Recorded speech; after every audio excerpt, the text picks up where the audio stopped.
Hello everyone, আশা করি সবাই অনেক ভালো আছেন। আমিও অনেক ভালো আছি। সুস্বাদু নদীর পিওলি মাছের রেসিপি নিয়ে হাজির হলাম। তাহলে চলেন শুরু করি যেভাবে আমি বানিয়েছি। অনেক মজা হয়েছে, বাসা সবাই খেয়ে বলেছে ভালো লাগছে। তো কড়াই নিয়ে নিলাম। এখানে আমি নদীর পিওলি মাছ বা ছোট মাছ আমি এভাবে হাতে মাখিয়ে রান্না করি, আমি সেটাই শেয়ার করতে যাচ্ছি। মাছ আমি লেবু দিয়ে সুন্দর করে লবণ দিয়ে ভালোভাবে ধুয়ে নিয়েছি, কেটে ধুয়ে নিয়েছি। এখন আমি মাছ দিয়ে দিলাম, পেঁয়াজ কুচি দিয়ে দিচ্ছি মাছের সম পরিমাণ। পেঁয়াজ কুচি দিলে এটা খেতে বেশ মজা লাগে। আমি এখানে আদা রসুন বাটা দিয়ে দিচ্ছি। রসুন বাটা 2 টেবিল চামচ, আদা বাটা হাফ টেবিল চামচেরও কম, দেখতেই পাচ্ছেন এর পরিমাণটা দিয়ে দিচ্ছি। আপনারা আপনাদের মাছের পরিমাণে দিবেন। এটা হচ্ছে 1 পোয়া মাছ। আমি লবণ দিয়ে দিলাম হাফ টেবিল চামচ করে, 2 বারে 1 টেবিল চামচের মতো। হলুদের গুঁড়ো দিয়ে দিলাম হাফ টেবিল চামচের মতো। এখন দিয়ে দিব 1 টেবিল চামচের মতো মরিচের গুঁড়ো।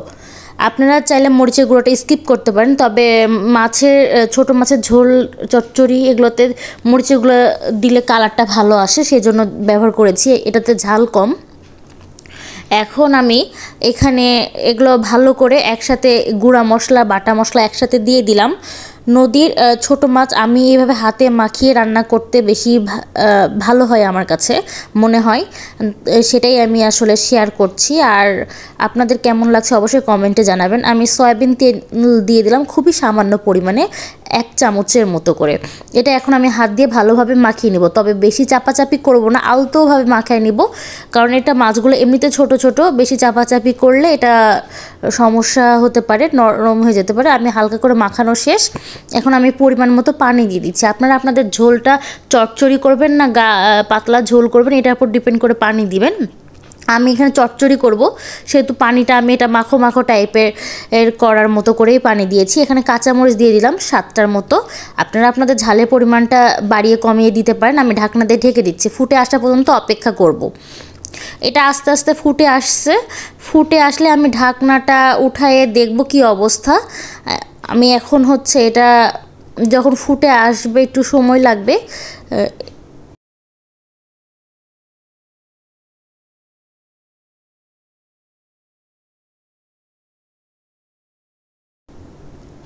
আপনাদের পিওলি মাছ খেতে কার কার ভালো লাগে অবশ্যই আমাকে কমেন্টে জানাবেন। আমার রান্নাটা যদি আপনাদের ভালো লাগে, এভাবে যদি বাসায় ট্রাই করেন, কেমন হয়েছে খেতে আমাকে অবশ্যই জানাবেন। এবার ঢাকনাটা খুলে দেখব কি অবস্থা। এই যে ফুটতে শুরু করেছে, আস্তে আস্তে ধনেপাতা আমি দিয়ে দিলাম।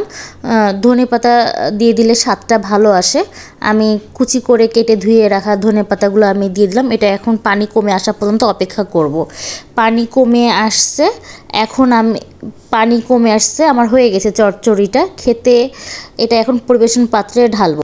এটা গরম ভাতের সাথে খেতে বেশ ভালো লাগবে। আমার দেখতে যেমন সুন্দর হয়েছে, খেতেও অসাধারণ হয়েছে। বাসা সবাই বলেছে এটা ভালো হয়েছে। আপনারা এইভাবে ট্রাই করে দেখতে পারেন। আর আমার লাইক ও কমেন্ট দিয়ে পাশে থাকবেন। সম্পূর্ণ ভিডিওটা দেখার জন্য ধন্যবাদ। আমার পরবর্তী ভিডিও দেখার জন্য আমন্ত্রণ রইল। ধন্যবাদ সবাইকে।